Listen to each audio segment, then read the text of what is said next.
Il y a tellement de façons de s'aimer, alors pourquoi choisir la violence? Soyons tous unis pour mettre fin à la violence à l'égard des femmes et des filles.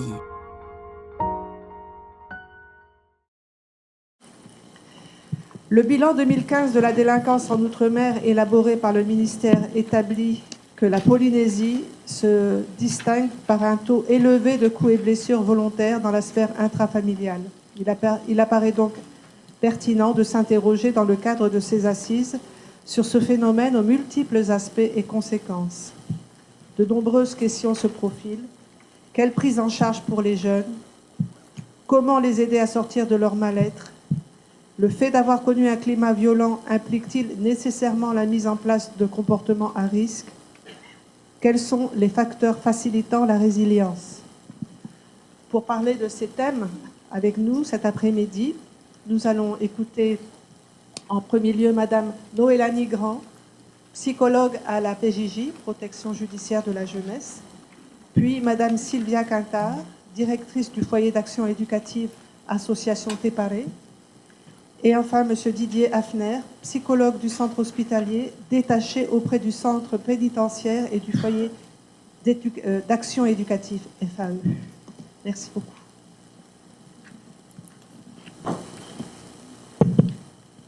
Bonjour tout le monde. Alors moi c'est Grand Noélanie, je suis psychologue clinicienne et je travaille à la protection judiciaire de la jeunesse depuis 5 années maintenant. Voilà, alors effectivement je rencontre des adolescents âgés entre 12 et 18 ans qui sont amenés sous mandat judiciaire. Donc qui sont... Alors on me demande d'intervenir pour faire un peu un profil psychologique de ces jeunes-là. Et en fait, tout ça dans une mesure judiciaire d'investigation éducative.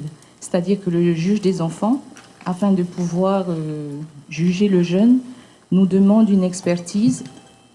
Enfin, c'est comme une sorte d'expertise où il y a une assistante sociale, un éducateur spécialisé, une psychologue et une infirmière, un conseiller technique de santé pour faire le tour justement de l'environnement du jeune, de l'adolescent en question.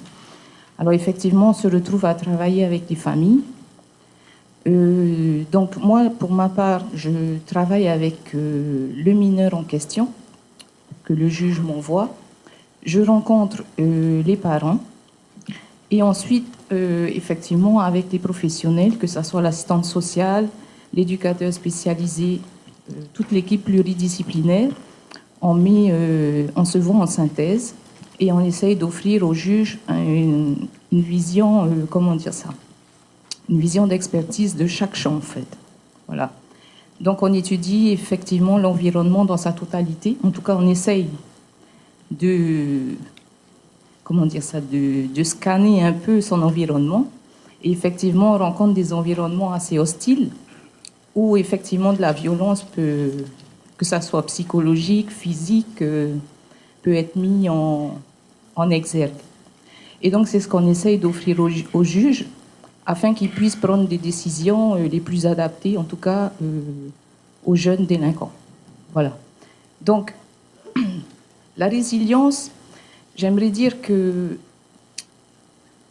c'est un... Je ne sais pas si tout le monde connaît un peu ce mécanisme, mais je vais juste le définir parce qu'il est important.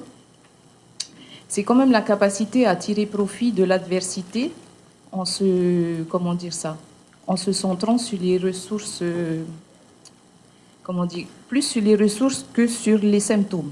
C'est-à-dire que c'est un processus dynamique d'évolution, en dépit d'un environnement justement qui reste hostile, voir les capacités qu'a ce mineur de pouvoir les dépasser.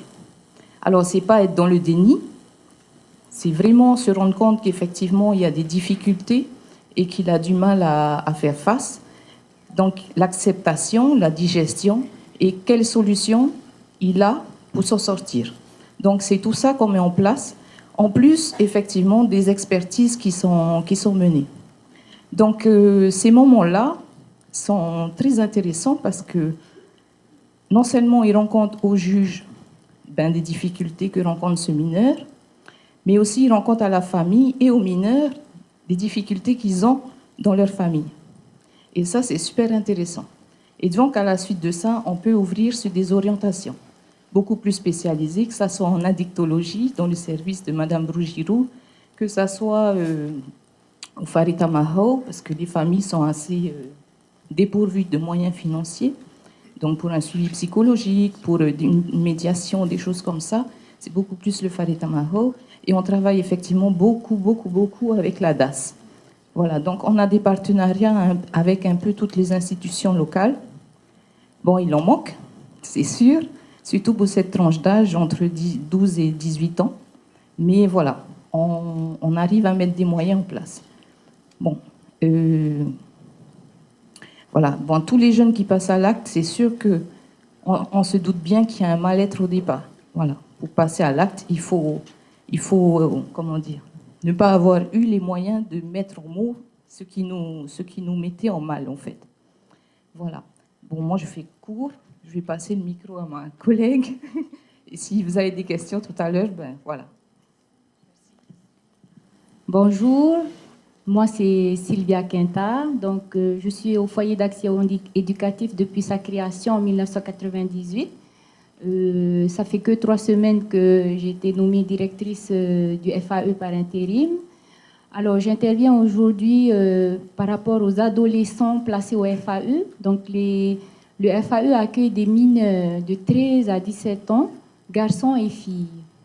Donc, ce sont des jeunes en voie de délinquance ou délinquants qui ont connu des parcours traumatisants.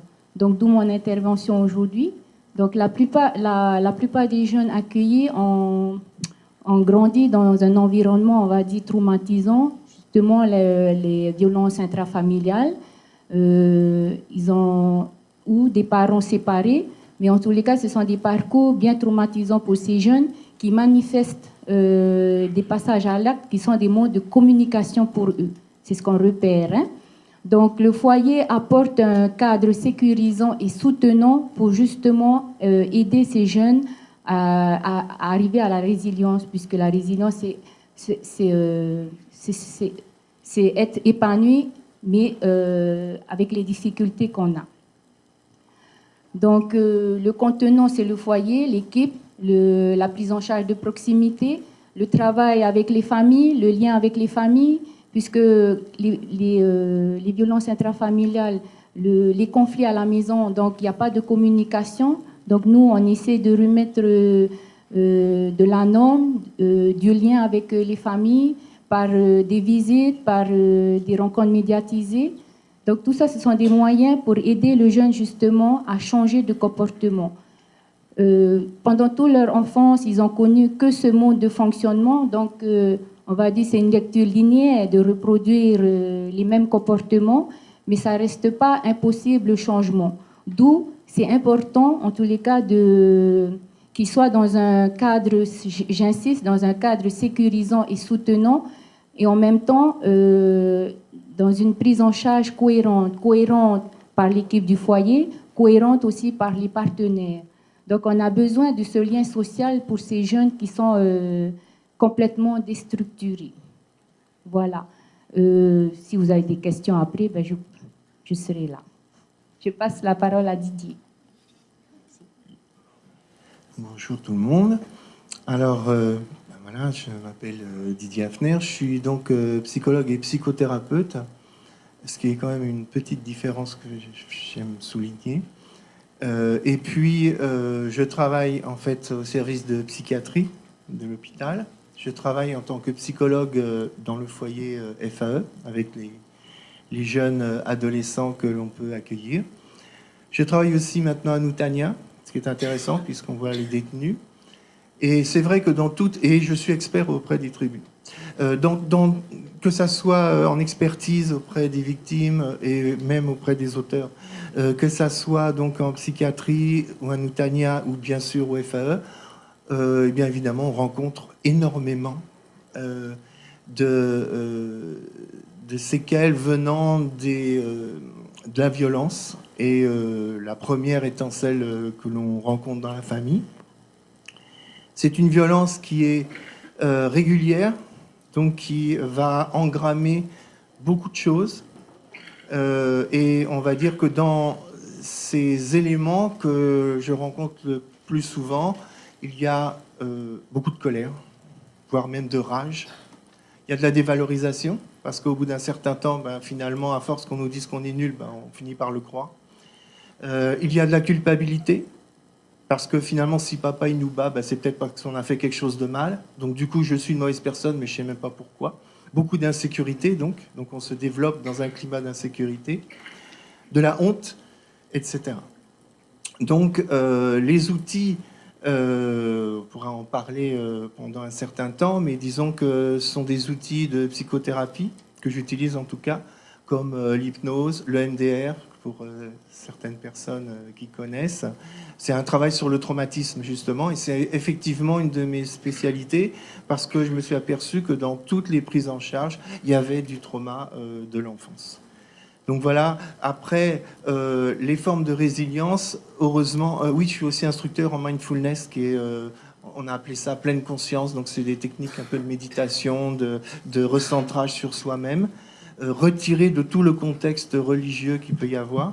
Et dans les formes de résilience qu'on a pu remarquer, il y en a certaines qui sont, on va dire, accompagnées, c'est-à-dire grâce à la présence, justement, comme au foyer, d'éducateurs ou de personnes ressources qui vont montrer qu'il existe une autre façon de faire, une autre façon d'être, parce que l'enfant, quand il a toujours vécu la violence, il pense que c'est normal, que c'est le mode de communication, c'est comme ça que ça se passe. Donc c'est bien qu'il ait affaire à des personnes congruentes. Et congruente veut dire qu'en fait, qu'on est en accord entre ce que l'on pense, ce que l'on dit et ce que l'on fait, ce qui n'est pas forcément évident quand on regarde bien. Et lui montrer une autre façon de faire. Après, on voit des ados qui réinventent certaines choses, par exemple comme des jeunes adultes ou des ados même qui sont mères et qui réinventent le fait d'être mère alors qu'elles-mêmes n'ont pas eu l'affection de leur propre mère.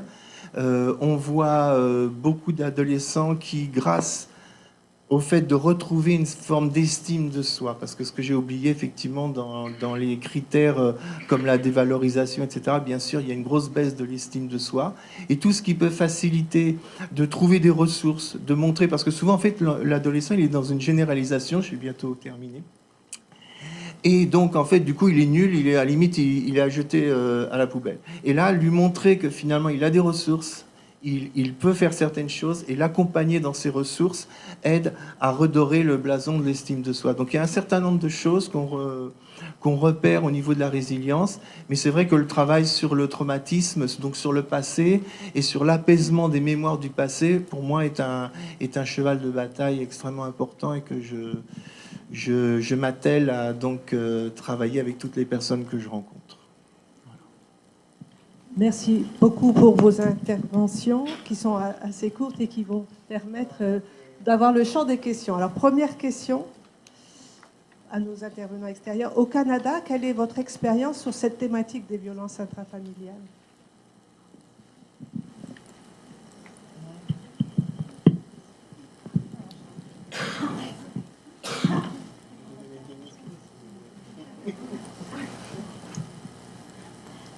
Alors, c'est une question très très vaste parce que ça fait appel à la manière dont on structure peut-être nos approches. On a quand même un système qui est assez différent avec... Est-ce qu'on parle du centre jeunesse et de la VPJ ? Donc, on a des services sociaux chez nous qu'on appelle les centres jeunesse. Dans laquelle on a une personne responsable, le directeur de la protection de la jeunesse, qui va s'occuper de tous les volets concernant ce qui relève de la protection de l'enfant, que l'enfant soit en danger ou que l'enfant soit délinquant. Donc, dans le même centre, on va avoir les deux pôles d'intervention. Ce sont souvent les mêmes intervenants qui vont en début de carrière travailler en protection, en fin de carrière travailler en délinquance. Mais ce sont les mêmes jeunes surtout qu'on retrouve. Ce qu'on s'est rendu compte aussi avec les années, avec les recherches, pour vous donner encore une fois des statistiques, on n'aime pas ça, mais ça représente tellement bien le phénomène. On a évalué récemment l'ensemble des jeunes qui ont été interpellés pour des infractions entre 12 à 17 ans, et on a retrouvé là-dedans 60% de jeunes qui avaient été en placement, qui avaient été en famille d'accueil, donc qui vivaient des souffrances terribles. Donc, ce sont on récupère une même masse d'enfants qu'on a déjà eu dans d'autres services à d'autres moments, souvent qu'on va continuer à suivre pour les deux, parce qu'ils sont agressés d'un côté et qu'ils deviennent agresseurs d'un autre. Donc cette structure du centre jeunesse, il faudrait vous la décrire en détail, je pourrais pas. Donc elle est composée de plusieurs types de professionnels, mais c'est une institution, je ne sais pas si c'est une chance ou en tout cas qui est dégagée, donc qui appartient à un autre ministère, qui est notre ministère de la Santé et des Services sociaux, qui n'est pas celui de la justice et qui est aussi différent du médical et du clinique. Donc on va travailler en matière sociale. Alors oui, on va mettre en collaboration avec des médecins, des psychologues, des intervenants, mais on a aussi beaucoup de travailleurs sociaux, de criminologues, de sexologues, donc de gens qui ont des compétences très très différentes à cet égard. Donc en matière d'état de ces enfants, je pense qu'écoutez, on a exactement le même profil chez nous. On a des types d'interventions par contre différentes. Donc la manière dont vous travaillez, nous on va faire appel peut-être à d'autres genres d'interventions, en psychologie par exemple, mais c'est surtout la psychologie ne va être qu'un volet de l'intervention. On est beaucoup en services sociaux, comme on dit chez nous. Peut-être une chose aussi, on peut vouloir nous prendre pour modèle, mais je pense qu'une des limites qu'on a actuellement, c'est qu'on travaille encore, malgré tous nos efforts, en silo, beaucoup. Les violences conjugales sont prises en charge beaucoup, bon, d'une part par la justice, mais aussi éventuellement par le communautaire, à travers les maisons d'hébergement, à travers les services externes, mais qui relèvent des maisons d'hébergement, qui relèvent d'un certain type d'intervenants. Parfois, les femmes vont être hébergées avec leurs enfants. Et à partir de ce moment-là, je dirais que dans une certaine mesure, ils rentrent en concurrence malheureusement, avec les centres d'aide à la jeunesse. Parce que d'un côté, puis on dit, les centres d'aide à la jeunesse sont là pour protéger les jeunes. Ils ont la conscience du meilleur intérêt de l'enfant. Mais la lecture qu'ils ont, ils n'ont pas nécessairement une lecture de la violence conjugale très nette. Et à ce moment-là, ils vont dire, si les femmes se retrouvent en maison d'hébergement, si les femmes sont déstabilisées, si les femmes, c'est donc qu'elles ne sont pas capables de prendre... Elles ne seront pas capables de prendre en charge leurs enfants, elles ne seront pas capables de garder leurs enfants. Donc, les femmes craignent de se faire enlever les enfants. Donc, il y a une espèce de concurrence qui s'est établie entre les maisons d'hébergement et les maisons et les centres de prise en charge des jeunes, ce qui fait qu'on traite beaucoup plus de violence conjugale d'un côté, violence faite aux jeunes d'un autre côté, mais on parle moins de violence familiale. Et on est en train d'apprendre beaucoup de nos peuples autochtones qui, eux, travaillent beaucoup plus et essayent de nous ramener tout le temps au fait que les violences, c'est des violences familiales, qu'il faut travailler avec la famille, il faut travailler aussi avec les hommes parce qu'ils sont aussi partie de la dynamique. Et ça, c'est quelque chose aussi chez nous qui est exclu. Si on travaille avec les femmes, on protège les femmes. Protéger les femmes, ça veut dire les sortir de la maison et puis avoir de contact avec les hommes. Et on travaille très fort à mettre fin éventuellement à la relation conjugale, alors que c'est pas toujours ce qui est souhaité et c'est peut-être pas toujours non plus ce qui est nécessaire. Donc, on est actuellement vraiment dans un tournant autour des interventions pour essayer justement de se mettre en place et de créer ce que dans ma présentation de moi-même en début de session, je disais, c'est travailler à des actions multisectorielles, donc mettre tous les secteurs ensemble. On travaille beaucoup à mettre en place des tables de concertation pour faire comprendre c'est quoi les missions de chacun, c'est quoi les limites de chacun, c'est quoi où on peut interagir et travailler ensemble.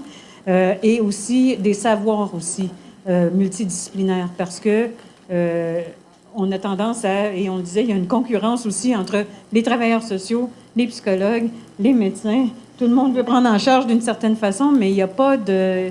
On est en train, là, je veux dire, et peut-être que dans quelques années, on deviendra des pratiques exemplaires, on peut le souhaiter, mais à l'heure actuelle, on est beaucoup dans la restructuration, dans essayer de repenser les services pour remettre justement la famille et l'ensemble, l'entourage aussi, parce que ça aussi, c'est en train de se modifier énormément. Une des choses aussi qui est en train de se passer au Québec et qui nous interpelle beaucoup, mais je ne sais pas du tout si c'est une réalité ici, mais nous, on a une multi-ethnicité qui s'est développée, mais de façon fulgurante. Et là, on est en train d'essayer de comprendre aussi la réalité de chacun. Et on est en train de développer beaucoup tout ce qui est intervention interculturelle et tout ça pour être capable de prendre aussi en considération la réalité de l'autre pour travailler avec lui et non pas contre lui ou essayer d'imposer nos vues parce que il y a quelque chose qui bloque. Puis à ce moment-là, ben, on n'est pas capable d'intervenir correctement si on n'est pas capable de comprendre quelle est la réalité de l'autre. Donc, on en est un petit peu là, malheureusement. Oui, puis c'est ça, juste reconfirmer, mais on est encore beaucoup, même si dans les discours on le dit pas, mais sur le terrain, on part souvent du principe que la famille est menaçante. Et donc que les parents vont mettre en danger davantage qu'aider, et on en parlait tout à l'heure. Donc on ne dit pas ça, mais au fond de nous, en tant qu'intervenants, quel qu'on soit, qu'on soit psy et criminaux, travailleurs sociaux, ça va être un peu le réflexe. Est-ce que je dois enlever le conjoint violent tout de suite, l'enfant de son milieu, la femme, et on éclate les familles. C'est un peu... Voilà. On n'est pas plus avancé pour ça. Je dirais que probablement qu'en recherche, on est un petit peu responsable aussi de la situation parce qu'on a beaucoup travaillé pendant des années à essayer d'identifier les facteurs de risque qui sont assez bien cernés maintenant. Mais la famille est apparue comme un facteur de risque dans l'ensemble de ces recherches-là. Puis, ben, à ce moment-là, si c'est un facteur de risque, comment on travaille avec... On peut travailler avec la famille si on la conçoit comme étant un facteur de risque pour le développement ou qui risque de compromettre la sécurité ou le développement des enfants. Actuellement, il y a aussi là un virement où on essaie de travailler beaucoup plus sur la perspective des trajectoires de vie. Donc, comment le développement de l'enfant s'inscrit sur une trajectoire et comment la recherche, et ça c'est un peu mon dada actuellement, c'est comment la recherche de services s'inscrit aussi dans une trajectoire et où sont comment les actions peuvent se conjuguer et quand elles ne se conjuguent pas, bien, comment quand on arrive à un nœud, ça peut faire bifurquer la trajectoire dans des sentiers où on ne veut pas aller finalement.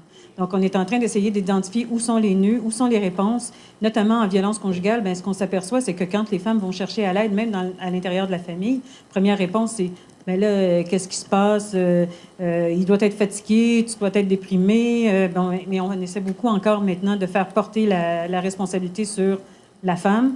Et à ce moment-là, ben, ce que ça fait, ben, c'est un retrait. Puis bon, ben, je ne peux pas aller chercher d'aide parce que je ne suis pas comprise. Puis tout ça, on le dit ça aussi avec les enfants. Quand toute la question du dévoilement, ben, la question de la réponse qu'on va donner au dévoilement, si en premier lieu, on se dit, ben oui, mais je me souviens d'une situation, là, c'est dans un camp de jour aussi, où à un moment donné, les filles ont commencé à se plaindre que les petits garçons, bon, ben... en bon québécois, je ne sais pas comment on dirait ça ici, mais les tripotaient, qui se faisaient agacer et tout ça. Et les moniteurs de répondre, « Ouais, mais écoute, là, c'est de leur âge, ça va passer. » Ben, allô, le message que tu viens de passer. Donc, les petites filles, ben, ont finalement décidé l'année d'après de ne pas retourner au camp de jour et ça s'est fini comme ça. Mais bon, c'est pas le type de réponse qu'on veut aller chercher.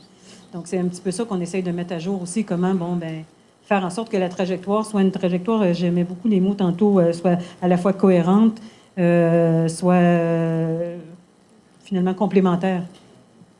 Et qu'on n'ait pas de bris de service sur le continuum de services qu'on est capable d'offrir et qu'on se considère plus comme des alliés, comme pouvant prendre le relais, comme étant une référence spécialisée éventuellement, mais pas comme des compétiteurs. Et ça, c'est le gros problème, c'est que souvent, les ressources entre elles se considèrent comme des compétiteurs. Puis juste peut-être un dernier mot pour vous dire, on est dans le mea culpa de chercheurs. Qu'est-ce qu'on a fait, qu'est-ce qu'on a créé comme problème? Je pense qu'on a aussi touché les limites de la surresponsabilisation de nos jeunes, à savoir qu'on a travaillé beaucoup, même si on ne l'avouera pas tant que ça non plus. Apprends à gérer des émotions, trouve un travail, prends-toi en main, la solution est à l'intérieur de toi. Donc c'est bien, hein, on a fait ça pendant des années, mais ça a contribué aussi à exclure le lien social et le rapport à l'entourage dans le devenir de nos jeunes. Et on peut bien les travailler, en faire des gens parfaits, mais il faut qu'ils retournent dans leur milieu au bout d'un moment. Et ils sont souvent... donc on s'est confronté à des problèmes, même si je dois dire des choses extrêmement simples. On prend un jeune, on le rend tout parfait, il fait des études, il arrête de consommer de la marijuana chez nous, du paca, il arrête de boire, il apprend un métier, parce que ça on est très très fort aussi, je t'apprends un métier, super. Puis il retourne chez lui, mais papa fume, maman fume aussi, et on retourne à zéro. Et c'est sa faute, parce que nous on t'a donné tous les outils, nous autres professionnels, on t'a tout dit comment il fallait faire. Et si tu as échoué, mais c'est à cause de toi, parce que tu n'étais pas assez responsable. Et ça, on a touché les limites aussi. On en revient beaucoup. Voilà. La question suivante fait un peu écho. Didier, tu veux continuer? Je voulais juste dire qu'au niveau de tout ce qui est culturel, il y a eu des essais qui ont été faits ici, en ethnopsie. Sans polémiquer, mais il y a des essais qui sont faits. Par contre, dans le travail qu'on fait, je crois que mes collègues ne vont pas dire le contraire, on se rend compte de plus en plus que la nécessité de travailler avec la famille.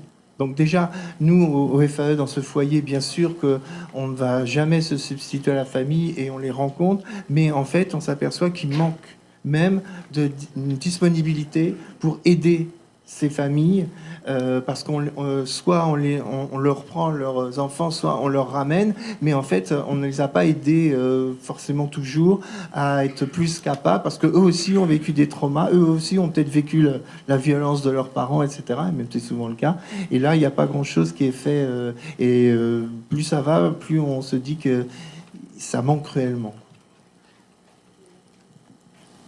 Oui, je vais faire aussi un lien. Donc, nous, on est parti sur des constats par rapport au début, vous parlez de la famille menaçante. Et au fur et à mesure, on s'est rendu compte quand les jeunes arrivaient à leur majorité, ils retournaient finalement dans leur famille.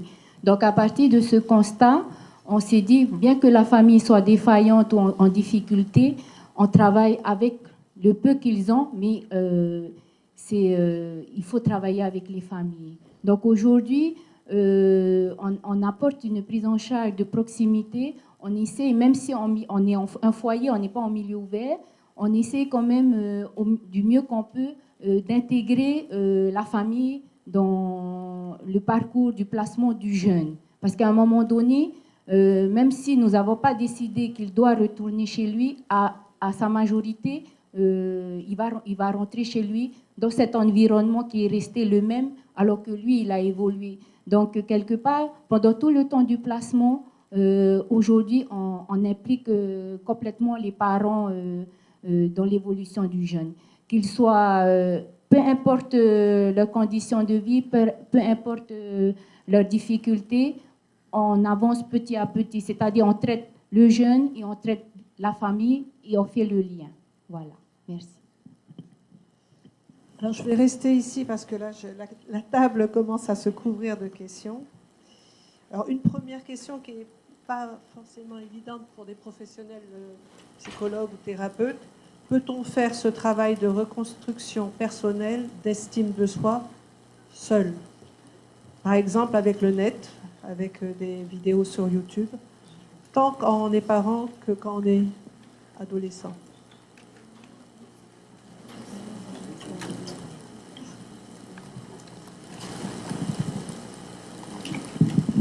Oui, en rebondissant sur la question et les réponses précédentes, la réponse à cette question peut être effectivement intéressante. Pourquoi?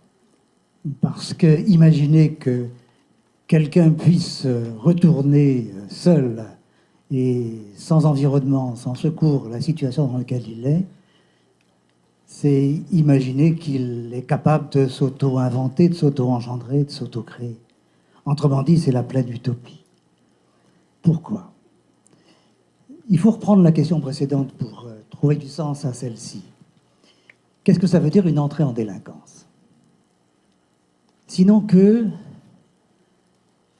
le champ des relations sociales va se trouver profondément modifié. Des interlocuteurs identifiés et identifiables vont désormais être les recours principaux. Le psychologue, le psychiatre, l'AS, le magistrat vont devenir des interlocuteurs privilégiés et aboutir à une espèce de réduction de scène existentielle. Réduction à ce qui est la préoccupation de chacun de ces acteurs-là.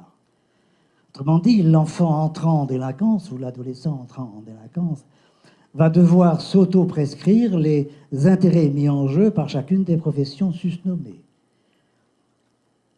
Ça aboutit à quoi? Sinon, une espèce de conditionnement opérant, tel qu'on peut imaginer que tel ou tel intervenant se dise « voilà quelle est la normalité, je vais la prescrire ». Un autre se dira aussi « je vais prescrire ça », et etc., etc. Autrement dit, on a une sorte d'autoprescription que tu rapportais bien en disant ben, c'est le mauvais genre du chercheur, tout ça.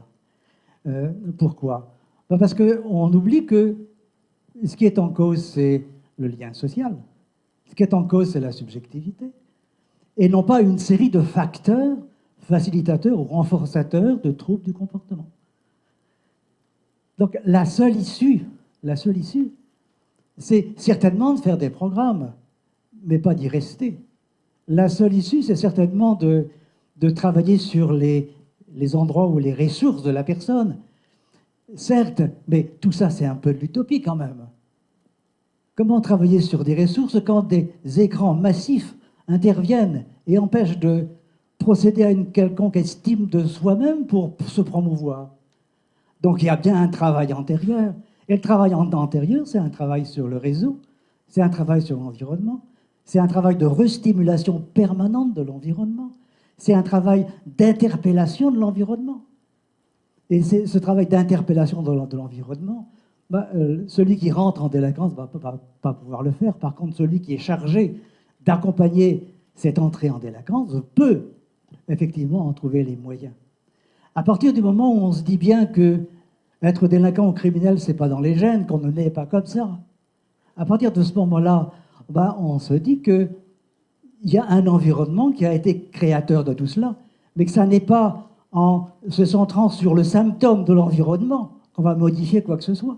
Le symptôme de l'environnement, c'est l'enfant délinquant. C'est pas le symptôme qu'on va modifier, c'est l'environnement qu'il faut modifier. Et si on modifie l'environnement, on modifie toute la politique des réseaux, des dispositifs, des prises en charge.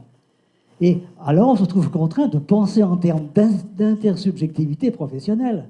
On ne peut plus être les uns à côté des autres. On ne peut plus se dire, moi je suis psycho, c'est comme ça que je vois le changement. Non, c'est plus possible. On ne peut plus dire, je suis assistant social, c'est comme ça qu'il y a le changement. Non, c'est plus possible. Il y a une intersubjectivité fondamentale qui fait que chaque action, les actions des uns et des autres vont trouver leur miroir, non pas chez l'adolescent ou chez l'enfant, mais chez l'autre professionnel. Autrement dit, il y a une espèce d'utopie négative à penser que des programmes s'adressant à un individu peuvent modifier cet individu-là. Ça, c'est une utopie négative. L'utopie positive, c'est d'imaginer que l'environnement a les ressources de modification qui ont produit ce symptôme-là. Et puis, etc., bien sûr. Alors, le terme de résilience semble intéresser beaucoup de personnes dans le public. Cette question résume un peu cet intérêt.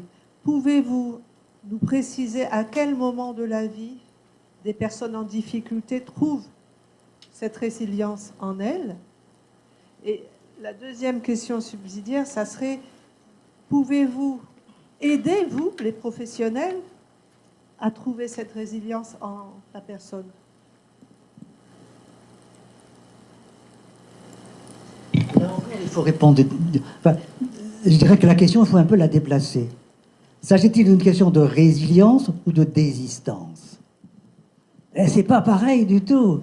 La résilience, c'est ce qui vous permet de ne pas rentrer en délinquance. La désistance, c'est ce qui vous permet d'en sortir définitivement. Or, il y a bien sûr des tas de travaux sur la résilience, sur est-on plus ou moins fort, mais tout ça, ça a une allure de revenez-y d'une certaine manière. Parce que ce qu'on appelle la résilience, c'est ce travail de ressources intérieures positives, appris, su et connu au cours de la promotion, au cours du développement de l'enfant et de l'adolescent. C'est typiquement, d'un point de vue sciences humaines, ce qu'antérieurement on appelait, d'un point de vue moral, la volonté. Donc ça ne change rien. On s'illusionne sur ce concept-là, sur cette idée-là. Par contre, bien plus intéressant est de penser la sortie de la délinquance en termes de désistance et non pas en termes de prévention de la récidive. La prévention de la récidive n'est jamais que la façon juridique de poser les choses. La question de la désistance, c'est comment, à partir de ce que j'ai connu, à partir de ce que j'ai traversé, je suis capable d'investir autrement et ailleurs, de faire autre chose de ma vie. Et c'est là que l'accent doit être porté. Et non pas sur est-ce que je suis résilient ou pas. Non. Mais sur les capacités de désistance, de réinvestissement que l'on est susceptible de mettre en place. Et pour ça, oui, il y a des solutions, il y a des problèmes, il y a des programmes, il y a des incitations. On peut travailler sur ça. Alors que sur le passé, on ne travaille pas. Ce qui est passé, c'est passé en quelque sorte. Mais il faut bien sentir que quand on parle de résilience, il y a 30 ou 40 ans, on parlait de volonté. C'est pareil. On est juste passé du dictionnaire de la morale au dictionnaire des sciences humaines. C'est un jeu de mots, rien qu'un jeu de mots. Mais ça fait fureur, c'est sûr.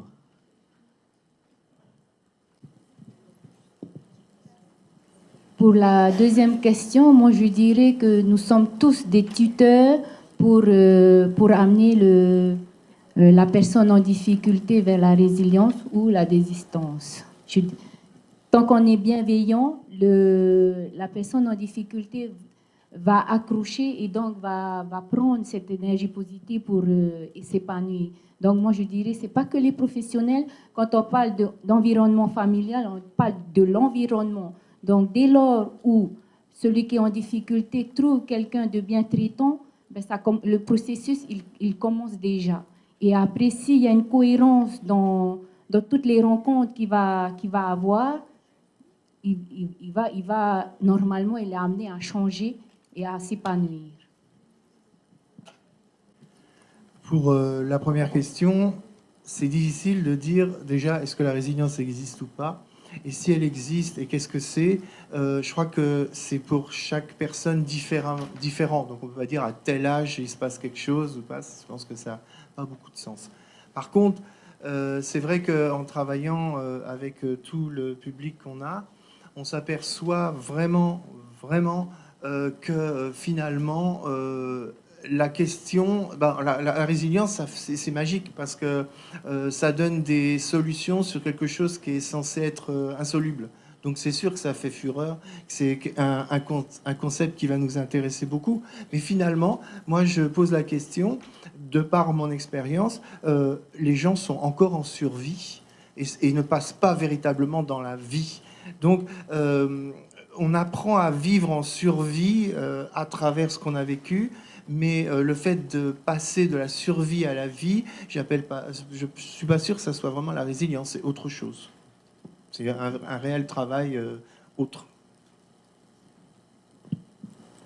Alors, on nous demande, vous qui avez une expérience assez longue de ce travail avec les jeunes, est-ce que ces jeunes peuvent se sortir du cercle vicieux de la délinquance? Est-ce que vous avez des chiffres sur la réussite?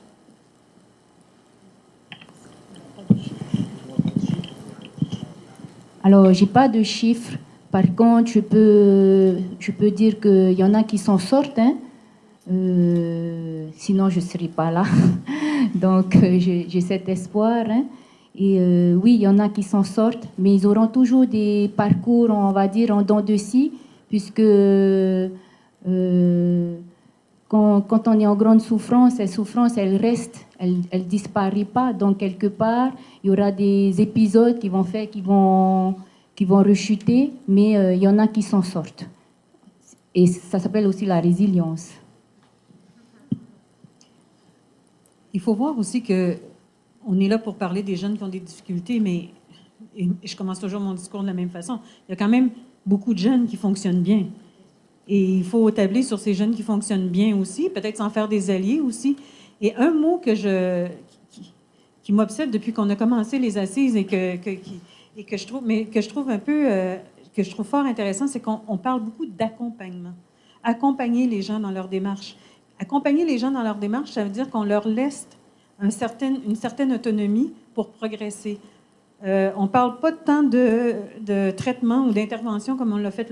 Ça ne veut pas dire que l'accompagnement ne peut pas être justement accompagné d'un traitement si on en a besoin ou d'intervention, mais il y a cette notion d'accompagner. Et des expériences sur lesquelles, à un moment donné, vous dites, ils vont peut-être avoir des recours en dents de scie.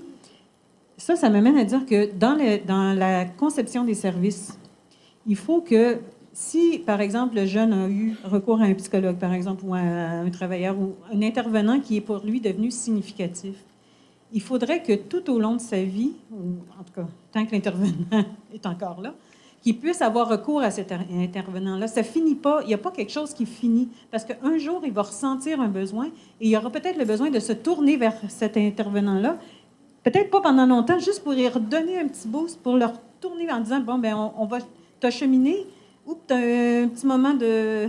Bien, on va te redonner des mesures, mais qui soient avec l'intervenant.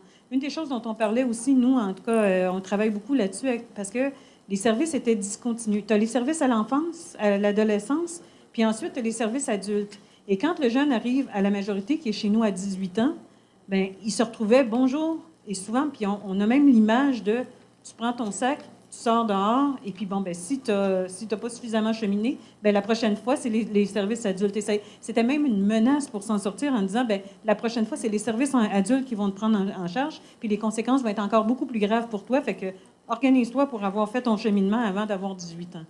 Là, on commence à se dire, ben non, ça ne peut pas marcher comme ça, on ne peut pas avoir un trou de chaise, puis on ne peut pas laisser... Il faut qu'on continue à soutenir la personne, mais vous me faites réaliser que ce n'est pas juste 18 ans, 20 ans, 21 ans, c'est un moment donné à 24, un moment donné à 30, quand, oups, pour toutes sortes de raisons, il y a un nouveau traumatisme qui vient de surgir, il y a une nouvelle désorganisation qui s'installe, bien, que tu puisses avoir cette personne ou ce service-là qui va te reprendre pour refaire un petit bout de chemin. Et il y a quelque chose dans la continuité des services, dans la complémentarité des services qui est à travailler, ça c'est très clair, plutôt que d'être un petit peu, comme je disais tantôt, en compétition. Alors, une question existe-t-il un foyer pour des enfants en difficulté psychiatrique?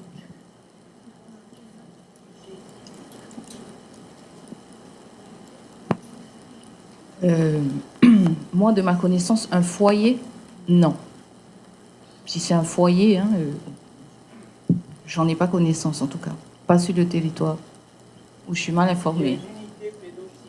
Oui, mais en termes de foyer, hébergement... Cette unité pédopsychiatrique est en recherche de structures immobilières destinées à l'accueillir. Et actuellement... Merci. Alors, il existe effectivement une unité pédopsychiatrique qui est dirigée par le docteur Sueur. Unité composée de 3 psychiatres avec des infirmières spécialisées. Cette unité est à l'intérieur du centre hospitalier, mais est dans l'attente d'une structure immobilière qui serait susceptible de l'accueillir avec des chambres, bien évidemment, avec une structure d'accueil. Pour le moment, ça n'est pas fait. Il ne semble pas que cela fasse partie des priorités locales. Par contre, l'unité existe. L'unité existe.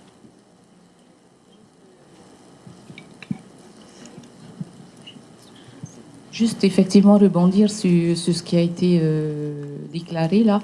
Effectivement, il existe cette unité du docteur Sueur. Est-ce que ça fait partie des priorités du gouvernement ?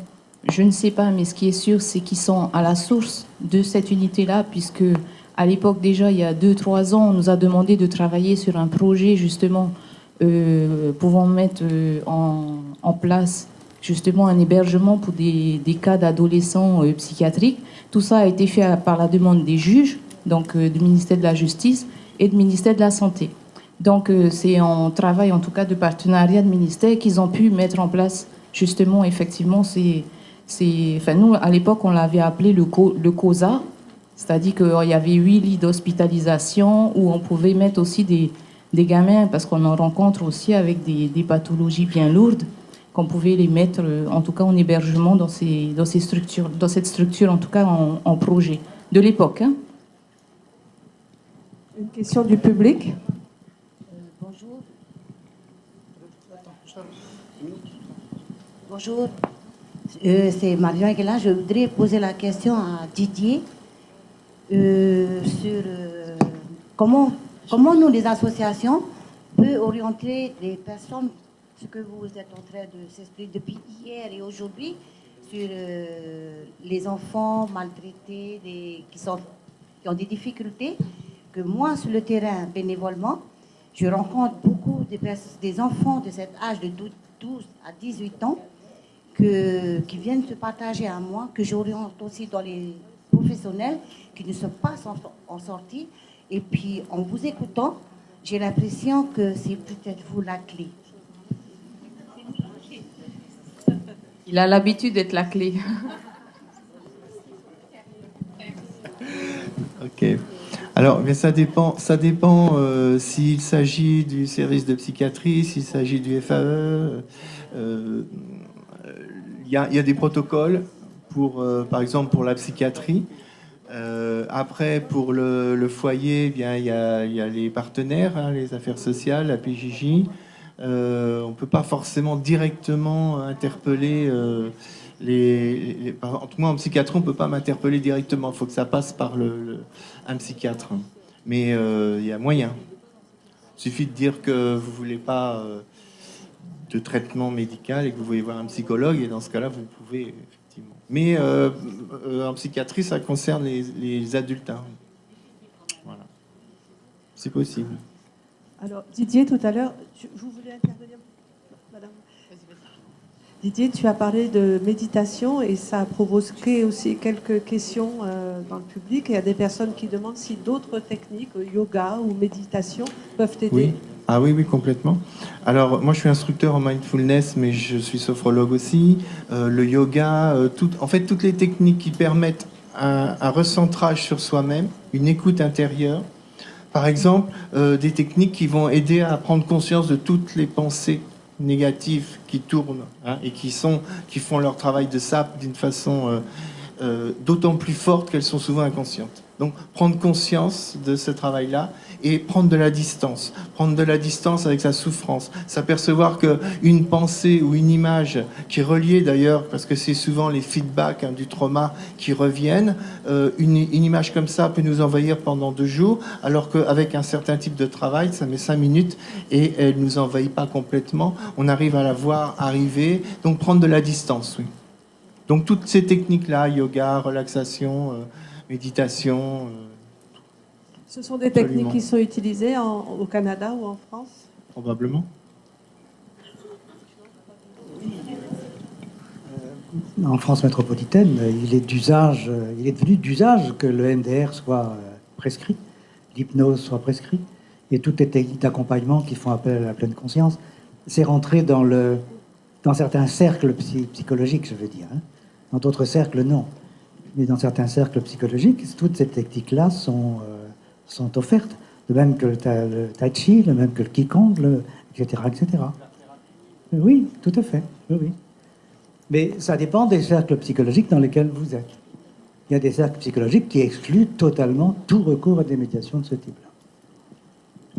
Par contre, je voulais juste rajouter quelque chose qui me semble important, parce que dans le travail sur le traumatisme du passé, il y a quand même quelque chose qui me semble important, c'est que c'est du subjectif, c'est-à-dire que vous avez la mémoire de ce que vous avez ressenti à l'époque. Or, c'est pas la vérité. Et c'est pour ça qu'on peut travailler sur ces mémoires-là en MDR, par exemple, c'est que vous pouvez travailler sur les ressentis. Ce sont uniquement des ressentis qui ne sont pas forcément vrais.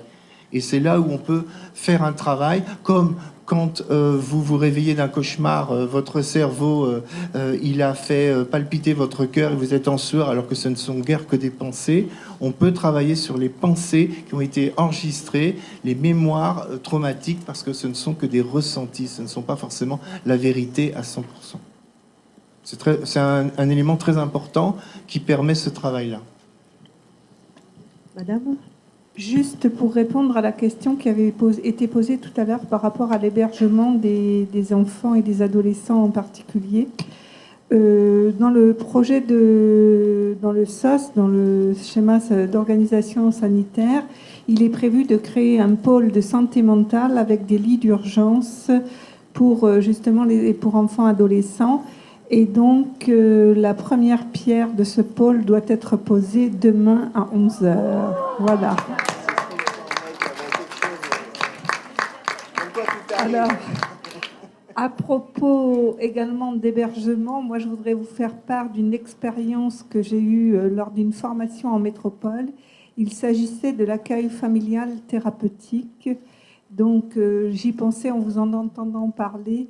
On travaillait avec les familles qui s'occupaient de l'accueil thérapeutique et on travaillait en parallèle avec la famille biologique.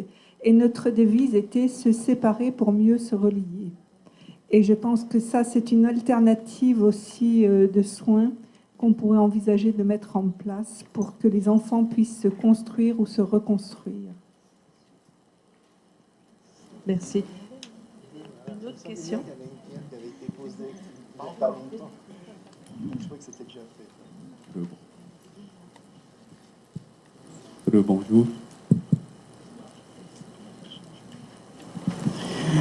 Bonjour. Depuis le début de nos assises, on entend parler de violences intrafamiliales, de famille, des victimes. Moi, la première question que je voudrais qu'on se pose peut-être, c'est quelle est notre définition de la famille? C'est quoi une famille? Je voudrais qu'on puisse me répondre d'abord à travers un message qui soit clair, qui vient de la société civile. Est-ce que c'est un homme et une femme? Est-ce que c'est un homme et une femme avec des enfants? Est-ce que c'est un homme avec un homme? Ou une femme avec une femme? Puisque le Code civil maintenant le permet. Donc, dès le moment où on n'a pas encore défini c'est quoi une famille, on pourra parler de tout ce qu'on veut. Mais on ne va pas régler le problème de fond, qui est le problème de la relation et de l'identification. On parle de parentalité. Moi, je veux bien. Mais qui est parent? Vous allez me dire le père et la mère? Alors, s'il y a un père et il y a une mère, qui fait quoi? Et qui est qui? Peut-être que, je ne sais pas, mais moi, j'ai toujours eu l'habitude de parler, quand on parle de parentalité, je parle de paternité et de maternité responsable. Ça veut dire que chacun doit être à sa place. Le père doit être le père, la mère doit être la mère. Et quand j'entends parler des violences, j'ai comme l'impression que dans les violences, les seules victimes, ce sont les femmes et les enfants. Alors, c'est vrai que l'auteur, souvent, de violences, de coups, c'est l'homme qui cogne. Il a des mains pour ça. Mais une femme, des fois, elle a un autre muscle qui crée autant de violence, qu'on appelle la langue. Et des fois, je rencontre des hommes, écoute, je l'ai cogné parce que j'en peux plus, parce qu'elle n'arrête pas si elle pouvait se taire. Parce que des fois, dans la relation, eh bien, il faut savoir s'arrêter à un moment donné. C'est peut-être 50-50, mais vous savez, si on n'a pas une définition de la famille, et pour moi, une définition de la famille, c'est d'abord une communauté de vie et une communauté d'amour. La problématique pour nos jeunes, c'est quoi? C'est qu'ils n'ont aucun repère. Et ils basculent dans la délinquance. Pourquoi? Parce que quand ils arrivent à 12-13 ans, je n'apprendrai rien à nos psychologues et tous ceux qui sont versés dans ce domaine. Moi, je ne suis pas psychologue. Mais le jeune, à partir de 12 ans, a besoin d'une bande pour se construire psychiquement. Nous ne pourrons jamais empêcher nos jeunes d'aller en bande. Par contre, on peut organiser les bandes pour que ça ne soit pas dangereux. Dans les différentes églises, je ne parle pas simplement de la mienne, il y a ce qu'on appelle des groupes de jeunes. Les jeunes qui sont là entre 12 ans et 18 ans. Eh bien, dans ce genre de structure-là, ils ont des adultes référents, ils font des activités. Ce sont des jeunes comme tous les jeunes, hein, qui ont touché au PACA, qui savent exactement, des fois, qui ont une surconsommation d'alcool, mais au moins on a il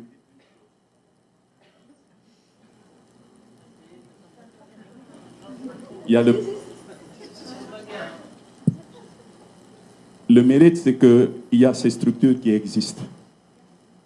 Et c'est ça qui est important. Il y a quelques années, on avait fait un sondage auprès des jeunes, des élèves de seconde, de première d'un établissement scolaire. Et on leur avait demandé quelles étaient, selon vous, les 5 valeurs les plus importantes. On aurait tous pu penser que c'était la réussite professionnelle qui allait être en premier, mais la première valeur que les jeunes ont donnée, c'était la famille. Alors la question qu'on s'est posée, qu'est-ce qui fait que la première valeur, c'est la famille, et les jeunes ne veulent pas s'engager dans un couple? Alors c'est quoi la raison? Moi, j'ai peut-être un début de réponse, tout simplement, c'est que les adultes ne sont pas le reflet de ces valeurs-là.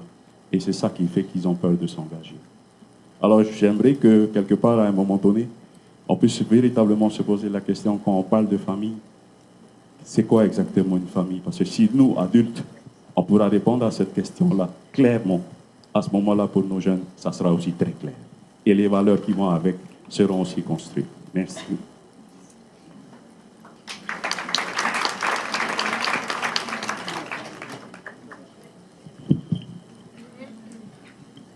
Je ne suis pas du tout d'accord avec vous. Votre style consiste à embrouiller le public de telle manière que vous y donniez votre solution personnelle. C'est habile, c'est sûr, mais quand même, quoi. Si je vous posais la question, qu'est-ce qu'un homme? Vous diriez quoi? Il y a autant de définitions d'homme qu'il y a d'entrée dans ce qu'on appelle un homme. Donc c'est pas important de savoir tout ça. C'est important de savoir que c'est une valeur et que c'est porteur de normes, c'est sûr. Mais lesquelles? Ça va dépendre de l'environnement, de l'éducation, des façons anthropologiques d'être, de se situer, de penser, de faire. Mais au-delà, il n'y a pas de définition. Quant à la violence, oui, j'aimerais avoir votre définition. Je n'ai pas l'intention ni la prétention de dire que j'ai la bonne définition. Seulement, vous voyez, et là je vais peut-être m'étendre un peu plus, la société polynésienne était construite autour de la famille élargie, de la maison familiale qu'on appelle le Fremetua, qui n'est pas simplement un lieu physique, mais surtout un lieu de transmission des valeurs. Auparavant, dans la construction de nos adolescents, les rôles étaient bien précisés, c'était très clair. Il y a encore, par exemple, une 50aine d'années. Les garçons, leur travail, c'était l'extérieur. Les filles, leur apprentissage et leur éducation, c'était l'intérieur. Et c'était très clair. Seulement, et quand, par exemple, on parle de la maison familiale, c'était le lieu où tous les enfants avaient un besoin de revenir à un moment donné ou à un autre pour se puiser justement dans nos racines. Les racines qui sont culturelles, les racines qui sont sociales. Seulement, quand une société de consommation est arrivée et a foutu tout ça en l'air, excusez-moi du terme, à ce moment-là, la Polynésie a perdu ses repères. Parce que nous sommes dans un modèle maintenant occidental. Et quelle est la place maintenant qu'on laisse aux parents pour éduquer leurs enfants? Avec quelle valeur, avec quelle éducation? Moi, je suis d'accord avec vous sur une chose que vous avez dite. C'est que finalement, souvent, c'est le milieu qui fait que. Et qu'on peut toujours attraper quelque chose en changeant quelqu'un de son milieu. Ça, c'est vrai. Parce que, scientifiquement, il est prouvé aussi que quelqu'un qui est délinquant dans un milieu donné, si on le change de milieu, il y a peut-être un début de chance qu'on puisse le reconstruire. Mais si, dans un couple, dans une famille, l'enfant ne sait pas qui il est son père et qui il est sa mère et qu'est-ce qu'il fait et quel est son rôle et quelle est sa place, je dis toujours que quand dans un couple il y a une fusion, il y a toujours de la confusion. Voilà. Je ne peux pas être d'accord avec vous. C'est le brouillage des messages qui est destructeur. C'est pas de savoir qui est qui, c'est le brouillage des messages. Ça, c'est profondément destructeur. Alors, si nous partons sur des bases vraiment très différentes pour poser le problème, je ne peux pas prendre vos bases pour poser mon problème. Donc, je ne peux pas comprendre ce que vous dites. J'imagine que c'est la même chose de votre côté. Ah oui. Hein? Moi, j'ai juste envie de rajouter qu'effectivement, si on le voit dans ce que vous avez dit, un peu comme le Hutu Afare, en tout cas, ce qui est sûr, c'est qu'effectivement, ils avaient leur rôle, ils avaient chacun leur conditionnement aussi, on peut le voir sous cette forme-là. Une famille, ça peut être un ensemble d'émotions, ça peut être un ensemble physique, ça peut être un ensemble mental, ça peut être tellement de choses. Ce qui est sûr, c'est que quand on rencontre des jeunes qui ont subi pendant des années de la violence conjugale de leurs parents ou qui ont perdu leur repère et qui ont une notion de la réussite qui est aujourd'hui, on va dire, économique, c'est-à-dire avoir un terrain, une maison, une voiture et un bon travail, j'ai réussi ma vie. Sauf qu'ils se rendent compte qu'effectivement, au niveau émotionnel, ils ne sont pas en accord. C'est-à-dire que, oui, socialement, ils ont réussi. Les parents ont fait tout ce qu'il fallait en conditionnement pour les acheminer dans cette réussite de la société. Mais effectivement, au niveau intérieur, il y a de la souffrance qui n'a pas été traitée.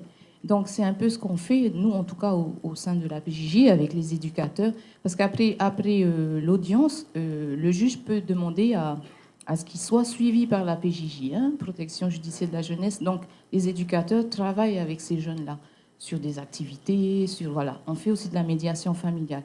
Mais ces blessures-là, au niveau sociétal, elles ne se voient pas. Elles sont invisibles. Donc, c'est toute la notion, justement, de réussite qu'on travaille aussi avec les jeunes. On essaye de revisiter, justement, la notion de réussite familiale, la notion de réussite sociétale, et jusqu'à ce qu'on vienne, justement, à la réussite et à l'équilibre interne. Et c'est là qu'il se rend compte, en fait, qu'effectivement, il a voulu plaire, on lui a demandé de faire ça, il l'a fait, il a fait cette action, il a fait, mais il n'a jamais pris conscience de pourquoi il le faisait en fait. Donc oui, ça peut être des guides, la famille peut être des guides, mais ça peut aussi être un enfermement.